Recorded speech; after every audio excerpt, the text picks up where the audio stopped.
Congress M P Gaurav ഗൊഗോയിയുടെ ഭാര്യയെ ലക്ഷ്യമിട്ട് അസം മുഖ്യമന്ത്രി ഹിമന്ത ബിശ്വ ശർമ്മ ഗൗരവ് ഗൊഗോയിയുടെ ഭാര്യ പാകിസ്ഥാൻ സ്വദേശിയാണ്. ഇവരെ മടക്കി അയക്കണമോ എന്ന് കേന്ദ്ര സർക്കാരോട് ചോദിച്ചിട്ടുണ്ട്. അസമിൽ അവർ ഒരാൾ മാത്രമാണ് പാകിസ്ഥാൻ സ്വദേശിയെന്നും മുഖ്യമന്ത്രി പ്രതികരിച്ചു. We have only one Pakistani citizen in Tinsukia district. She has married to a local family, but she is originally from Pakistan. She has applied for long-term visa. We have requested Government of India to clarify whether she should be sent back or not. That is the only one case. Otherwise, we don't have any Pakistani citizen in Assam. Arjun പിതാവിന് വിവരങ്ങളുമായിട്ട് അർജുൻ കേന്ദ്ര സർക്കാരിനോട് കാര്യങ്ങൾ അറിയിച്ചിട്ടുണ്ട് എന്നാണ് ഹിമന്ത ബിശ്വ ശർമ്മ പറയുന്നത്. ഒരുപക്ഷെ അപേക്ഷ നൽകിയവർക്ക് എന്തെങ്കിലും പരിഗണന കൊടുക്കണമെന്ന കാര്യത്തിലൊക്കെ ചർച്ച നടക്കുന്നുണ്ടാകണം. എന്താണ് ഔദ്യോഗികമായി കിട്ടുന്ന വിവരങ്ങൾ?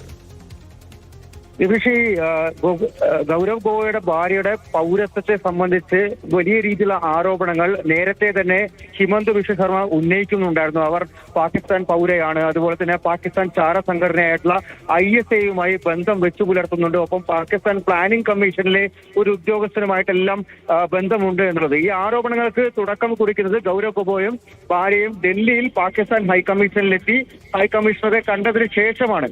ഇപ്പോൾ പാകിസ്ഥാൻ പൗരന്മാർ തിരിച്ചു പോകേണ്ട ഒരു സാഹചര്യം വന്ന സമയത്താണ് ഈ ആളുകളെ മടക്കി അയക്കുന്ന കാര്യം ചോദിച്ച സമയത്ത് ഒരാൾ മാത്രമാണ് പാകിസ്ഥാൻ പൗര, അത് ഗൗരവ് ഗൊഗോയിയുടെ ഭാര്യ എലിസബത്ത് ആണെന്ന തരത്തിൽ ചില വാദങ്ങൾ ഹിമന്ത ബിശ്വ ശർമ്മ പറയുന്നത്. പക്ഷെ യഥാർത്ഥത്തിൽ ഈ എലിസബത്ത് ഗൊഗോയ് എന്ന് പറയുന്നത് ഇംഗ്ലണ്ടിൽ ജനിച്ച് അവിടെ തന്നെ പഠിച്ച് വളർന്ന ഒരു വ്യക്തിയാണ്. 2013 ഗൗരവ് ഗൊഗോയുമായി വിവാഹം കഴിക്കുന്നത്. എന്നാൽ അസം സർക്കാർ ഒരു പ്രത്യേക അന്വേഷണ സംഘത്തെ രൂപീകരിക്കുന്നുണ്ട്.